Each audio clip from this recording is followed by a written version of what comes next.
Good afternoon, everyone. Audio sounds good. No problems hearing us, I assume.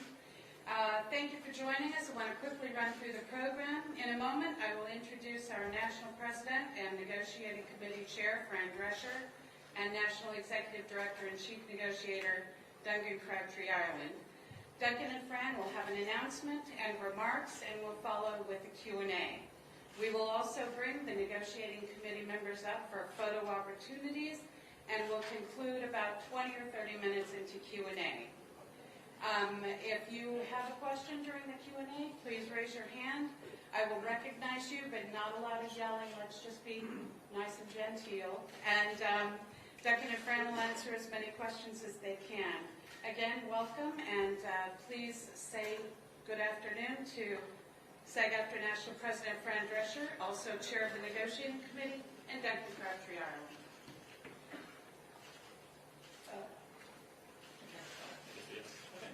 Good afternoon, everybody. I'm Duncan Crabtree Ireland, National Executive Director and Chief Negotiator for SAG-AFTRA. Yesterday, our union celebrated the 90th anniversary of the incorporation of Screen Actors Guild. During our nearly century-long existence, we fought for and achieved countless gains for working actors. Today, we embark on a new important chapter in our union's history. Earlier this morning, the SAG-AFTRA National Board convened following 4 weeks of negotiations with the Alliance of Motion Picture and Television Producers, the AMPTP. Because the AMPTP remains unwilling to offer a fair deal on key issues essential to protecting the livelihoods of working actors and performers, SAG-AFTRA's National Board unanimously voted to issue a strike order against the studios and streamers. From the time negotiations began on June 7th, SAG-AFTRA staff and the members of our negotiating committee have worked overtime, devoting their evenings, weekends, and holidays to achieving a deal that would ensure a sustainable future for the acting profession. But despite our team's efforts, the AMPTP has remained steadfast in its commitment to devaluing the work of our members. Actors deserve a contract that reflects the changes that have taken place in the industry. Unfortunately, the current streaming model has undercut performers' residual income, and high inflation has further reduced our members' ability to make ends meet. Additionally, industry expectations around self-tape auditions mean performers are bearing casting costs that were once the responsibility of producers. To complicate matters further, actors now face an existential threat to their livelihoods with the rise of generative AI technology. We've proposed contract changes that address these issues, but the AMPTP has been uninterested in our proposals. Because of this, the board has determined that union members should withhold their labor until a fair contract can be achieved. A strike is an instrument of last resort. We've tried for 4 weeks to reach a deal with the AMPTP, and unfortunately, they have left us with no alternative. Although we're all disappointed with the AMPTP's reluctance to cooperate, the solidarity among SAG-AFTRA members has never been stronger. Based on the enthusiasm I'm seeing from everyone, I truly believe this union has the unity and the resolve needed to fight for the future of their careers. Due to the broad nature of our membership, this strike does not affect all members of all contract areas, just those working under the 2020 TV theatrical contract. Performers working in interactive entertainment, audiobooks, music, commercials, and other contract areas will not be directly impacted. The strike will begin at midnight tonight, and all of us, union members, leadership, and staff, will be out on the picket lines tomorrow morning. Members are urged to go to sagaftrastrike.org for answers to common questions as well as information on picket locations. I'd now like to turn the microphone over to SAG-AFTRA President Fran Drescher. Thank you. Thank you, Duncan. And thank you, everybody, for coming to this press conference today. It's really important that this negotiation be covered because the eyes of the world, and particularly the eyes of labor, are upon us.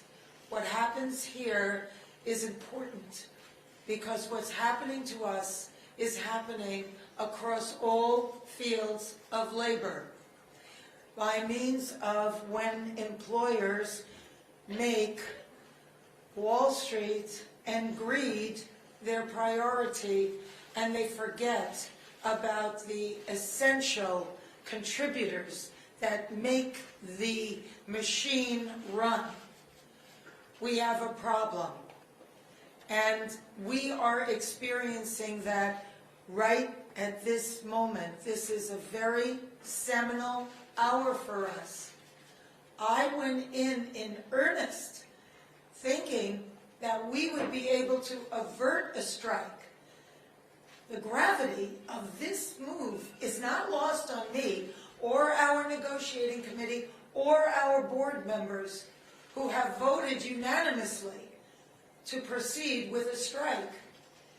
It's a very serious thing that impacts thousands, if not millions of people all across this country and around the world.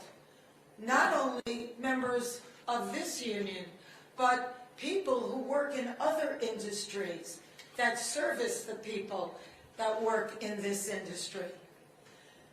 And so it came with great sadness that we came to this crossroads, but we had no choice. We are the victims here. We are being victimized by a very greedy entity. I am shocked by the way the people that we have been in business with are treating us. I cannot believe it, quite frankly. How far apart we are on so many things. How they plead poverty, that they're losing money left and right when giving hundreds of millions of dollars to their CEOs. It is disgusting. Shame on them. They stand on the wrong side of history at this very moment. We stand in solidarity, in unprecedented unity. Our union and our sister unions and the unions around the world are standing by us, as well as other labor unions. Because at some point, the jig is up. You cannot keep being dwindled and marginalized and disrespected and dishonored. The entire business model has been changed by streaming, digital, AI. This is a moment of history that is a moment of truth. If we don't stand tall right now, we are all going to be in trouble. We are all going to be in jeopardy of being replaced by machines and big business, who cares more about Wall Street than you and your family. Most of Americans don't have more than $500 in an emergency. This is a very big deal, and it weighed heavy on us. But at some point, you have to say, no, we're not going to take this anymore. You people are crazy. What are you doing? Why are you doing this? Privately, they all say we're the center of the wheel. Everybody else tinkers around our artistry. But actions speak louder than words. And there was nothing there. It was insulting.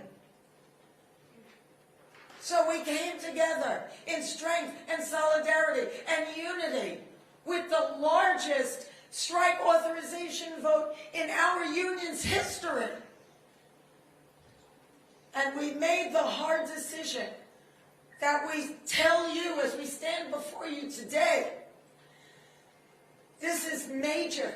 It's really serious, and it's going to impact every single person that is in labor.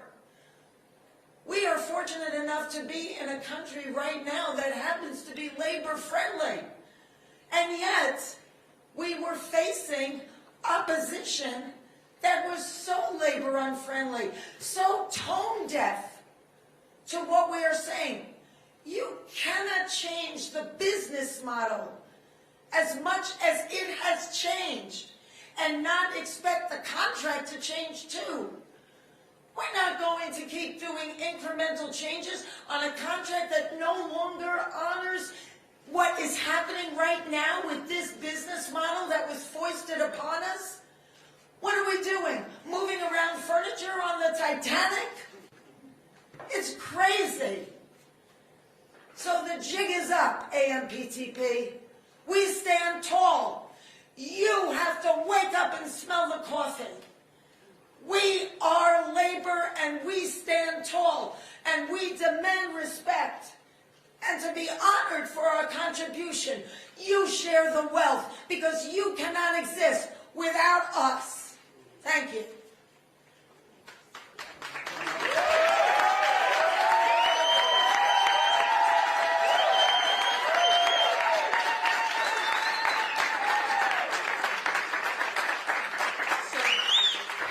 That's our president. Questions? Right here, Jeremy. Yeah, so you guys said at the start of talks that you guys were not going to be pulled into any terms that the NPTP negotiated with the DGA. Did the DGA's contract become like part pattern bargaining when it came to streaming and AI and other key issues? So first of all, I think it's important for us to note that we respect every union's right to negotiate the contract that's right for their members. And there's nothing about our statements about not wanting to be held to pattern bargaining that in any way are intended to detract from the DGA's agreement or any other union's agreement. But SAG-AFTRA members are SAG-AFTRA members, and we went into that negotiating for our members. And the fact of the matter is that yes, the AMPTP wants to insist that other unions adhere to things that they've negotiated with other unions. And in the case of, for example, minimum increases, that's one example of where that's the case. The companies insisted that we agree to limit the increases in minimum salaries for our members to a pattern deal. And our negotiating committee rejected that idea. I reject that idea. Our members need to receive increases that allow them to keep up with the pace of inflation.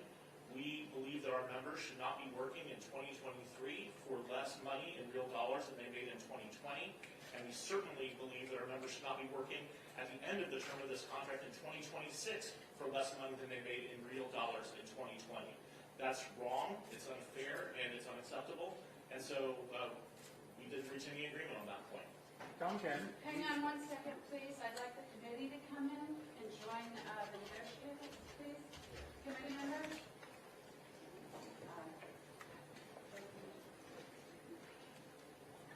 I'm sorry, yeah. Still right in. Where are the vice chairs, please? The vice chair? All right, guys, just go ahead and talk. Pam, can we ask a question now? Yeah, you sure can. Okay, Duncan, Pam, and Fran, so the AMPTP just sent out a press release basically saying, you guys are reiterating what they said yesterday and what Bob Iger said. You guys have chosen a path that will lead to financial hardship for countless thousands of people who depend on the industry. They're claiming they offered a 76% increase in high-budget SVOD foreign residuals, 58% increase in salaries for major roles. They say 11% pay increase in year one, blah, blah, blah.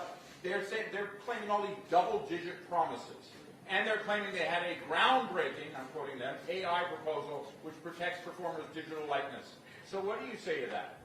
Well, Fran may have some things she wants to say to that, but let me just take one of the items that you mentioned, and I'm not going to be able, not having seen their press release, I can't respond to every point of it. But this groundbreaking AI proposal that they gave us yesterday, in that groundbreaking AI proposal, they proposed that our background performers should be able to be scanned, get paid for 1 day's pay, and their company should own that scan, their image, their likeness, and should be able to use it for the rest of eternity in any project they want with no consent and no compensation. So if you think that's a groundbreaking proposal, I suggest you think again. Fran? Duncan and Fran, a few weeks ago, you guys put out a video that suggested that you were seeing progress in the talks and you sounded encouraged by what was happening. So what turned? What was the pivot? Where did things go south? Well, you know, initially we started kind of on the outside. They weren't really ready to get to the core issues, and we were encouraged, quite frankly. But we didn't realize that that was where it ended, where it began and ended. And all the core ingredients, you know, we were basically either stonewalled or were so far apart that, you know, it was just And in earnest, we gave them an extension of 12 days, which they absolutely wasted, making us feel like we've been duped. Like maybe it was just to let studios promote their summer movies another 12 days. They stayed locked behind closed doors. They continued to cancel our meetings with them. We thought, well, maybe they're really getting into it. But then what we ultimately received from them was what my mom would call a lick and a schmeck. Fran, the motion picture company released a statement saying that you guys walked away from a historic offer. Was this in fact historic? Can you repeat that again? Yeah, the motion picture companies released a statement saying Oh. that the union walked away from a historic offer, that you guys left the negotiating table. Was this in fact historic? What was historic about it is that we were really so marginalized, so dishonored, and so disrespected that it was really egregious and disgusting. So that's what was historic. That at a moment when streaming and AI and digital is so prevalent in the industry, it has disemboweled the industry that we once knew. When I did The Nanny, and everybody was part of the gravy train. Now it's a walled-in vacuum. And not only is it unfair to everybody up and down the ladder, but the entity that employs us, it's really un-American. And it's unconscionable. What are you doing? We're not curing cancer here. It's a collective art form. Hang on one second, please. Hang on one second. We have a live stream. This is being viewed by several thousand people online, so I need you guys to use the microphones. We're going to go back to me recognizing you, and you will go to a microphone either here or here. Jean? Can you talk a little bit about how long you expect this to go on? Are we talking about weeks? Are we talking about months? And what would it take to get back to the table? That's up to them. We're open to talking to them tonight. But, it's up to, all of this is because of their behavior. It's up to them if they're willing to talk in a normal way that honors what we do. I mean, they are well aware of what it takes to make a deal. Fran and I personally spoke to several of the CEOs of these studios yesterday, and at length. They know what it will take to make a deal. They had the power in their hands to make a deal and avoid the strike. They chose not to do that. And last night, we told the AMPTP directly across the table, we're ready, willing, and able to return to the negotiating table whenever they're ready to do so. Their response to us was that they would be ready to talk whenever we would act in a civilized manner, not be on strike. We told them that it's not uncivilized for people to go on strike. It's a moral right, it's a human right, and it's a legal right of our members to collectively bargain, to organize, and to go on strike if needed to defend their rights. And that we will be happy to approach them and negotiate with them whenever they're ready to do so. We were then later informed that it would probably be a while. So we will be here doing what we need to do to defend our members and to ensure we get a fair contract. And we encourage them to come back to the table because we're ready to talk whenever they are. All right, right here, please. It's obvious that AMPTP is working a coordinated effort with all the studios. Are you planning to do the same with the other entertainment unions? We've been in constant contact with our sister unions. You know, the other unions in this industry have been incredibly supportive. We have been incredibly supportive of them. I'm sure it hasn't gone unnoticed that thousands of SAG-AFTRA members have been walking the WGA picket line since the beginning of May. But, you know, over the past years, we've been working together closely. The relationships between the entertainment industry unions have never been tighter, have never been closer, and we absolutely are standing in solidarity with them, and they are standing in solidarity with us. All right, we're going to go to Abby with people. Use the mics, please. Hi, a lot of us are wondering how this is going to affect promotion of past work, not current movies to be promoted by actors, but things like participating in a panel at 90s Con, or if they are being recognized for their entire body of work. Can you clarify a little bit about the terms? Sure. We will be issuing a strike notice and order to our members today that lay out exactly what members are prohibited from doing as part of this strike and what they can do. We've also communicated directly with members, agents, lawyers, and publicists so that they have this information as well. In general terms, any kind of promotion of any project that was made under the TV theatrical agreements, either current or past, will not be allowed, whether that's at a con, at a festival, at a panel, on social media, at a premiere, in any form. Members who have other types of activities going on, like autograph signings or things that are not related to specific companies or projects that are produced under these agreements, they'll be able to continue doing that. But we encourage all members who have any doubt about the boundaries there to reach out to the union, read the guidance that we'll give them, and we can answer their questions directly and individually. All right, over here. Hey guys, what do you make of the reports that the AMP, that the Academy's strategy was to bleed union members dry? I know those in specific regards to the WGA, but what were your thoughts on that piece that came out? It was reported in the press just recently that there were some executives from the studios who stated that that it was okay for writers to go homeless as a result of this strike, or that, like you said, that they want to bleed the people dry. I think Fran might have some words to say about that. Necessary evil. Necessary evil, that's right. Can you believe that? I mean, We had a whiteboard with quotes, just so the room would remember some of the things that were said. But you know what? Eventually, the people break down the gates of Versailles, and then it's over. Well, we're at that moment right now. Thank you. Right here. Hi, Ted Chen, KMBC. As you know, this is going to have a significant impact on the LA economy, perhaps costing it as much as $30 million a day. What would you want to say to the businesses, to the people who are going to be losing their living because of Hollywood, who are going to be suffering alongside with you? Well, believe me, our heart bleeds that we had to make this decision. But we can't not get what these members deserve, because it's only going to get worse.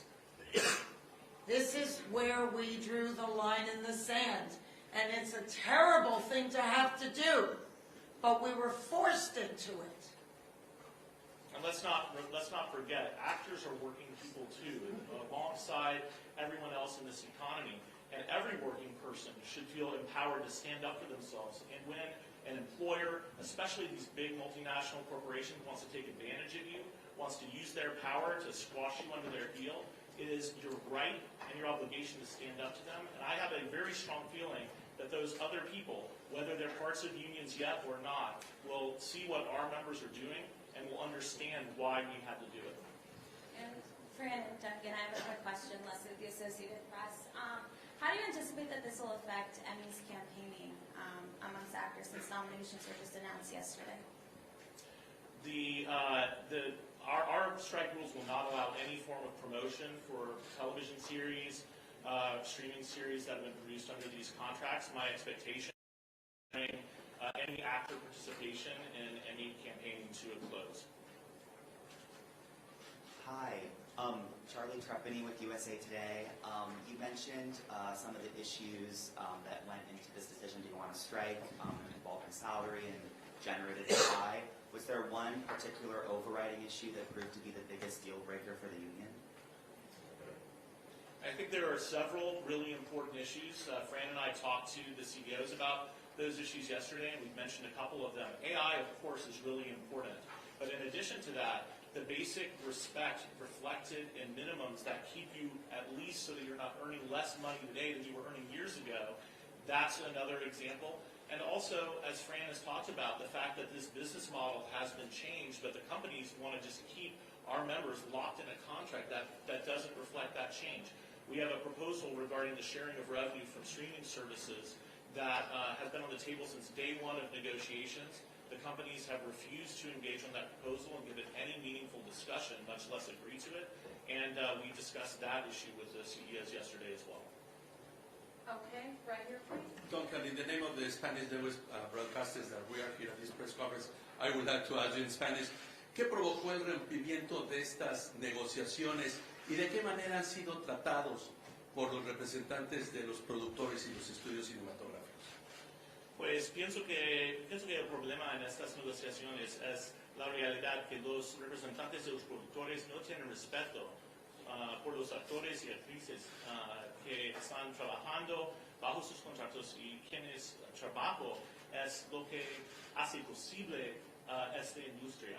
Y todos de nuestros miembros, los miembros de habla inglesa y de habla hispana, son completamente unidos en luchar por sus derechos contra estos empleadores y todos nosotros vamos a hacer lo que es necesario a asegurar que nuestros miembros de habla hispana y de habla inglesa que están trabajando bajo estos contratos tienen contratos con respeto y con salarios justos y términos apropiados.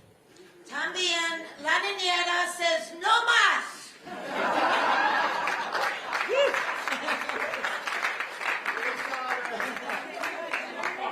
going to ask you to let first-timers go, please. Thank you so much. I'm not a first time. I know. Jonathan, come on up. Thanks very much. Hi, Jonathan Handel, writing for Puff.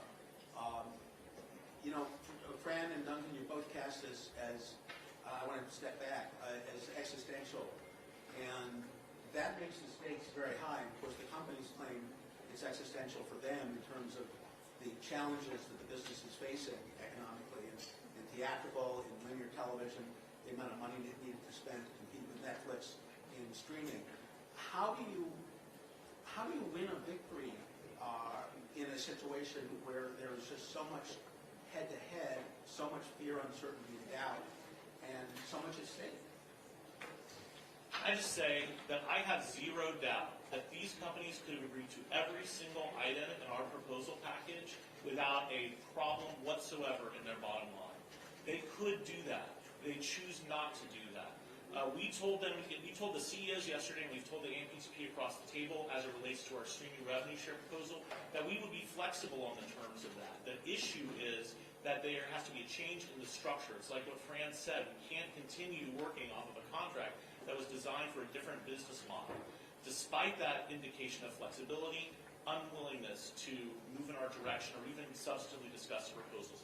This strike could have been avoided 100% by these companies simply being reasonable, and nothing about this contract would damage those companies at all. This is a matter of respect for SAG-AFTRA members, for the work they contribute, and it just isn't there.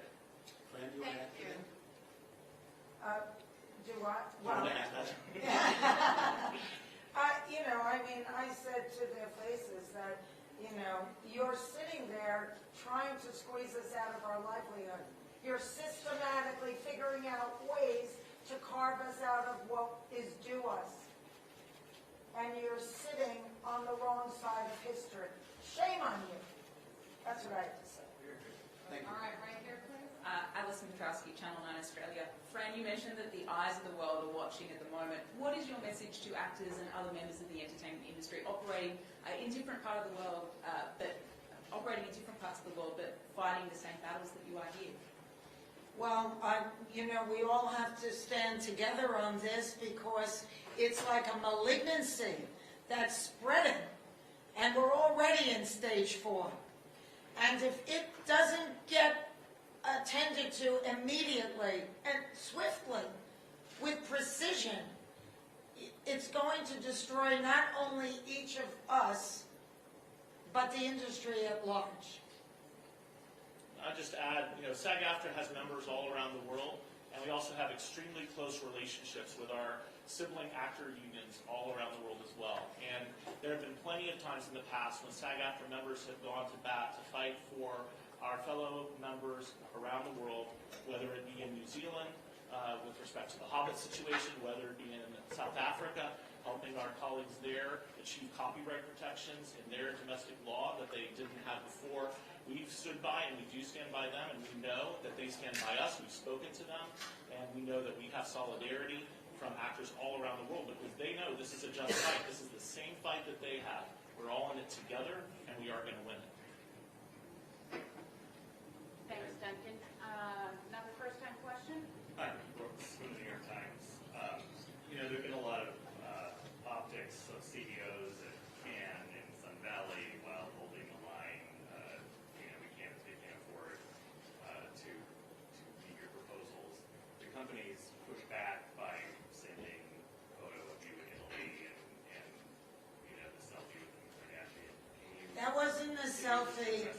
excuse me, I just want to set the record straight on Fran, that. before you do, can I just say something? Before Fran answers that, I want to say it is outrageous that they would do that. You know what Fran was doing was Fran was working, which is what our members do. And for these employers to cynically try to turn our members against Fran because she's doing a job that she was under contract to do, while, by the way, she was zooming into our negotiations after work hours, working 18 hours or more a day. It is outrageous, it is wrong, it's despicable, and they should be ashamed of it, but I'm sorry, Fran, if you want to say that. No, I appreciate that. I mean, you know, I'm a brand ambassador for a fashion company, and so is Kim. I had only met Kim seconds before that publicity picture was taken. It had nothing to do with being at a party or having fun. It was absolute work. I was in hair and makeup 3 hours a day, walking in heels on cobblestones, doing things like that, which is work, not fun. I'm sure Kim would have rather have been at her home in Malibu with her children too, but we work. That's what we do. And at 10:30 at night, I would leave the event, I would go to my hotel room, and I'd call into the Zoom. And when I couldn't get through to them because I was on a plane, I was texting with them constantly throughout the plane ride. I worked around the clock in 3 different time zones because my parents live in Florida, though I keep asking them to move here. And I managed their well-being as well. So, you know, I think that all of the people standing behind me stand behind me.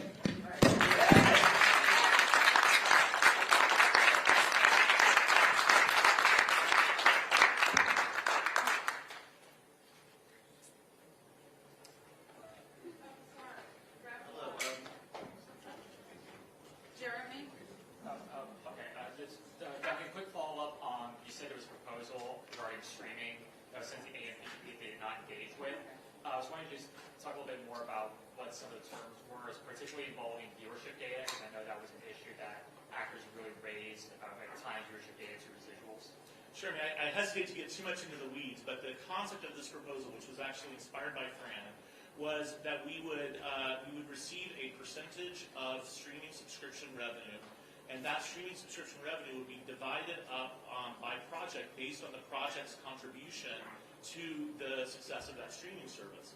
Now, as I'm sure many of you who follow the industry know, the streamers are famous for not sharing information, being non-transparent, and since we knew that they wouldn't want to share any kind of viewership success data, we went and found another source for that data from a particular company in the industry, an analytics company. And then instead of engaging with the proposal, discussing it with us, making any counter-proposal, trying to figure out if there was a way to get to agreement, what they did is launch an attack on that company, trying to claim that that company doesn't have good quality or whatever else. Again, not legitimate at all. This was their distraction tactic to try to avoid engaging on a totally legitimate proposal. And from day 1 to day 35 of these negotiations, we never got any substantive response to that proposal. And it's just part of the larger story of the companies refusing to engage with legitimate proposals and refusing to do what it takes to try and make a deal. And that's the reality. Thank you. Right here? Hello, Alex Golden, MHK Japan Broadcasting. If I have it right, this is the first SAG-AFTRA strike in decades since 1960 or 1986, if you count the 14 hours. My question is, do you remember what the issues in those previous strikes were? And do they relate to today at all? So, first of all, let me just say this is the first SAG-AFTRA strike in this contract in over 40 years.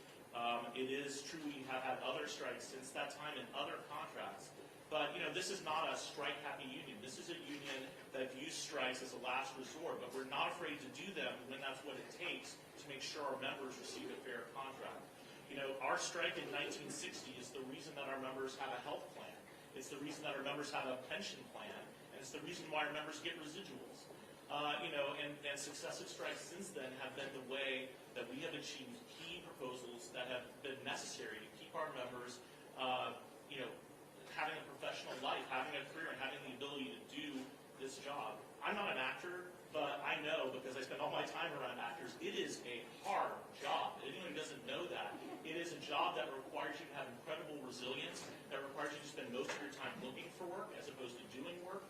is a job that makes it hard to get basics in life, like health insurance, like any kind of retirement. That's what this union provides, and I highly doubt there are any members of this union today who would say it wasn't worth it to go on strike in 1960 for as long as it took to achieve our health plan and our residuals. Well, this is the same kind of strike. This is the kind of strike that makes sure that our members' livelihoods are not taken away by artificial intelligence. This is the kind of strike that makes sure as this industry changes its business model, our members are not left behind.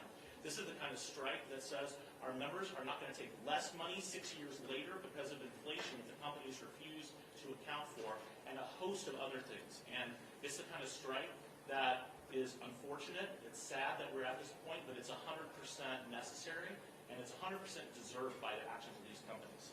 Here. Okay, last question right here. Hi, so let's finish it up with, what is your message to the fans and consumers who aren't interested in the nuance that we're discussing here today? They just want their favorite TV shows, or they want to go to the movies.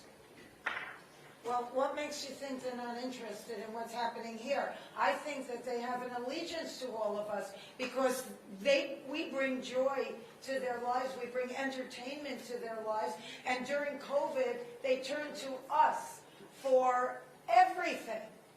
So I don't think that your assumption that they don't really care about anything but being entertained over the summer is the bottom line, when the people that give so much to them and enrich their lives in so many ways are saying we are being taken advantage of in a terrible way. And if we let this happen to us, dollars for donuts, it's going to happen to you and your family, your children, and everybody that you work with too. That's how threatening this moment is in our nation's history.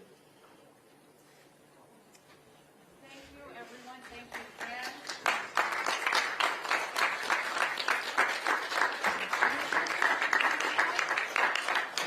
We're going to leave you for still photos for just a moment. Tell us what you want, and we will make that happen. Yes.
si hay prensa de habla hispana aquí, vamos a tener una presentación en español aquí al frente de la sala. Okay, everybody, I need you to be quiet and step back from the podium, please. We're going to read the remarks in Spanish for Spanish language media. Please step back from the podium, everybody. Everybody. Thank you. No, Fran stays here. Thanks. Okay. And nobody else moves, but Fran goes. All right, here we go. Hang on one second. We are doing a Spanish language translation of the remarks. Although you're going to have to translate Fran your own self because that was off the cuff.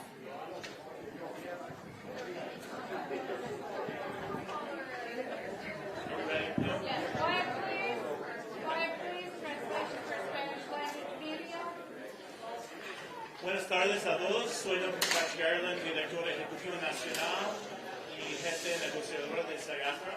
Ayer, nuestro sindicato celebró el 90 aniversario de la incorporación de nuestro sindicato predecesor, Screenwriters Guild. Durante nuestra existencia de casi un siglo, hemos luchado por y logrado innumerables avances para los actores trabajadores. Hoy embarcamos en un nuevo e importante capítulo en la historia de nuestro sindicato. Esta mañana, la Junta Nacional de SAG-AFTRA se reunió después de 4 semanas de negociaciones con la Alianza de Productores de Cine y Televisión, el AMPTP. Debido a que la AMPTP no está dispuesta a ofrecer un trato justo en cuestiones clave esenciales para proteger el sustento de los actores y artistas trabajadores, la Junta Nacional de SAG-AFTRA votó unánimemente para emitir una orden de huelga contra los estudios y plataformas de streaming. Desde que comenzaron las negociaciones el 7 de junio, el personal de SAG-AFTRA y los miembros de nuestro comité de negociaciones han trabajado horas extras, dedicando sus noches, fines de semana y días festivos para lograr un acuerdo que garantice un futuro sostenible para la profesión de actuación. Pero a pesar de los esfuerzos de nuestro equipo, la AMPTP se ha mantenido firme en su compromiso de devaluar el trabajo de nuestros miembros. Los actores merecen un contrato que refleje los cambios que se han producido en la industria. Desafortunadamente, el modelo actual de streaming ha socavado los ingresos de regalías de los artistas y la alta inflación ha reducido aún más la capacidad de nuestros miembros para llegar a fin de mes. Además, las expectativas de la industria en torno a las audiciones autograbadas o self-tapes significan que los artistas están asumiendo los costos de casting que antes eran responsabilidad de los productores. Para complicar aún más las cosas, los actores ahora enfrentan una amenaza existencial a su subsistencia con el auge de la tecnología de inteligencia artificial generativa. Hemos propuesto cambios contractuales que abordan estos problemas, pero la AMPTP no ha mostrado interés en nuestras propuestas. Por todo esto, la Junta ha determinado que los miembros del sindicato no deben trabajar para los productores parte de la AMPTP hasta que logremos un contrato justo.